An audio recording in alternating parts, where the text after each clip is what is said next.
السلام علیکم، میں محمد علی خان اپنے یوٹیوب چینل سوشل سگنل کے ساتھ آپ کی خدمت میں ایک بار پھر حاضر ہوں۔ آج ہم بات کریں گے نوجوانوں کے مسائل پہ۔ نوجوانوں کا کوئی ایک مسئلہ ہو تو بات کی جائے۔ سب سے بڑا مسئلہ تو ہماری یوتھ کا، ہمارے نوجوانوں کا، ان کی کنفیوز سوچ کا ہونا ہے۔ ہمیشہ تذبذب میں رہتے ہیں، کوئی فیصلہ نہیں کر پاتے، فوکس نہیں کر پاتے۔ اگر تعلیم مکمل ہو جائے اور دوران کوئی کام شروع بھی کریں تو ایک دن ایک کام کریں گے، دوسرے دن دوسرا منصوبہ بنائیں گے اور تیسرے دن تیسرا منصوبہ۔ اور بہت سارے لوگ تو ہم فری لانسنگ کی فیلڈ سے وابستہ ہیں، ہم آس پاس دیکھتے ہیں کہ بہت ساری شعبوں کو ساتھ لے کر چل رہے ہوتے ہیں۔ یہ تو وہی مثال ہوتی ہے کہ اگر کوئی آپ 100 کنویں کھود لیں اور ان کو ایک فٹ کھودا ہو اور آپ امید رکھیں ان میں سے پانی ملے گا تو یقیناً یہ ناممکنات میں سے ہوگا۔ اور اگر یہی فوکس آپ 100 فٹ کا ایک کنواں کھود لیتے تو 90-95% چانس ہوتا ہے کہ اس سے پانی نکل آئے گا۔ کانسنٹریٹ کرنے کی ضرورت ہے، فوکس کرنے کی ضرورت ہے، تسلسل کی ضرورت ہے۔ اس سے ہمارا نوجوان طبقہ محروم ہے۔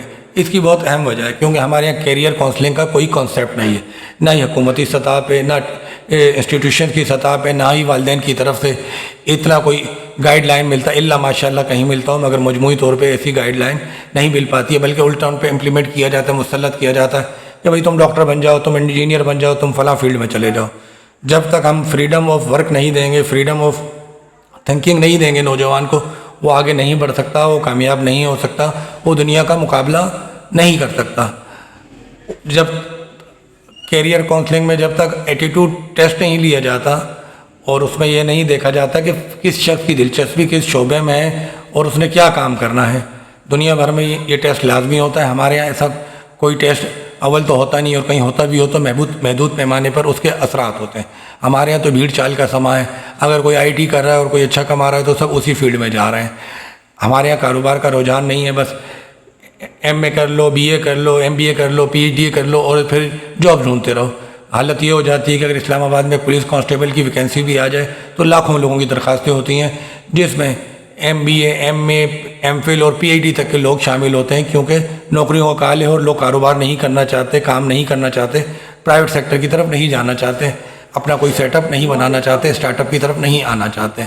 اس کے حوالے سے حکومت کی، انسٹیٹیوشنز کی، پرائیویٹ سیکٹرز کی، این جی اوز کی، والدین کی، اساتذہ کی ذمہ داری بنتی ہے کہ ایک ایسی ورکنگ کونسل کا قیام عمل میں لایا جائے جہاں نوجوان بھی اسٹیک ہولڈرز اور باقی بھی اسٹیک ہولڈرز بیٹھ کر ڈسکس کریں، سپلائی اور چین دیکھیں، ملک میں کس کام کی کیا ڈیمانڈ ہے، کیا کھپت ہے، اس حساب سے انڈسٹری لگائیں، اس حساب سے نوجوان تعلیم حاصل کریں، ان کو ایگریکلچر کی طرف لے کر آئیں۔ کہنے کو آپ کا ایگریکلچر کنٹری ہے، زرعی ملک ہے، مگر یہ معنوں میں زراعت میں بھی کوئی ایسا بڑا انقلابی کام نہیں ہو رہا جس سے سمجھا جائے کہ ہم کوئی زراعت کے شعبے میں بھی بہت آگے نکل گئے ہیں۔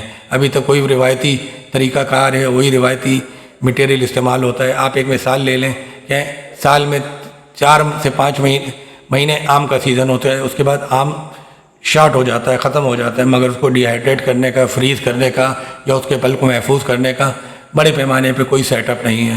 پاکستان میں میرپور خاص ہو گیا، ملتان ہو گیا، رحیم یار خان ہو گیا، یہ ایسے بڑے شہر ہیں جہاں آموں کے لاکھوں ایکڑ باغات موجود ہیں، مگر اس حوالے سے کوئی انڈسٹری ورک نہیں کر رہی۔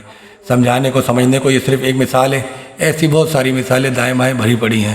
حقیقی معنوں میں نوجوانوں کو میٹرک کے بعد ہی کیریئر کونسلنگ اور گائیڈ لائن دینی شروع کر دینی چاہیے، مگر ان کی مشاورت کے ساتھ۔ ان کو وہ لڑکی نہ سمجھا جائے جس کا رشتہ آپ اپنی مرضی سے طے کر لیتے ہیں اور مطمئن ہوتے ہیں کہ ہماری رضامندی میں ہی اس کی رضامندی ہے۔ ہم تو کہتے ہیں کہ شادی کے لیے بھی رضامندی لینا ضروری ہے اور میوچل انڈرسٹینڈنگ سے ہونا چاہیے۔ تو پھر جاب کے، زندگی کے، مستقبل کے فیصلے، وہ زندگی جو نوجوانوں نے خود گزارنی ہے، اس میں آپ ان کو جب تک فریڈم نہیں دیں گے، آزادی نہیں دیں گے، تہذیب کی آزادی، دائرے میں رہتے ہوئے آزادی، تہذیب میں رہتے ہوئے آزادی، اخلاقی اقدار میں رہتے ہوئے آزادی دیں گے، ان کو چوائس دیں گے، ان کو گائیڈ لائن ضرور دیں، مشورہ ضرور دیں۔ سب سے اہم چیز جو والدین اور اساتذہ اور طلباء کے درمیان کمیونیکیشن اسکلز کا گیپ ہے، جب تک ان کے درمیان کمیونیکیشن گیپ ختم نہیں ہوگا، یہ ویکیوم ختم نہیں ہوگا، یہ پرابلمز اسی طرح رہیں گی۔ ہمارے یہاں اداروں کو، تھنک ٹینکس کو، انسٹیٹیوشنز کو اس حوالے سے کام کرنے کی ضرورت ہے، اور والدین اور اساتذہ اور طلباء کو انفرادی طور پر بھی اس حوالے سے کام کرنے کی ضرورت ہے کہ وہ آپس کے کمیونیکیشن گیپ کو ختم کریں، مکالمے کو فروغ دیں، آپس میں مسائل کو ڈسکس کریں تاکہ مسائل کا حل نکالا جا سکے۔ مسائل کا حل نکلے گا تو یہ ملک و قوم کے لیے بھی بہتر ہوگا اور نوجوان نسل اپنے ٹارگیٹ کو اچیو کرنے میں بھی کامیاب رہے گی۔ دیکھتے ہیں کون سا ٹارگیٹ کس کے سامنے ہے اور اس نے کس طرح اچیو کرنا ہے، یہ سب جاننے کے لیے دیکھتے رہیے ہمارا چینل سوشل سگنل، اس کو سبسکرائب ضرور کیجئے گا، بیل آئیکن دبائیے گا۔ جب تک کے لیے اجازت دیجیے، ملیں گے اگلے کسی نئے پروگرام میں کسی نئی بات کے ساتھ۔ اللہ حافظ۔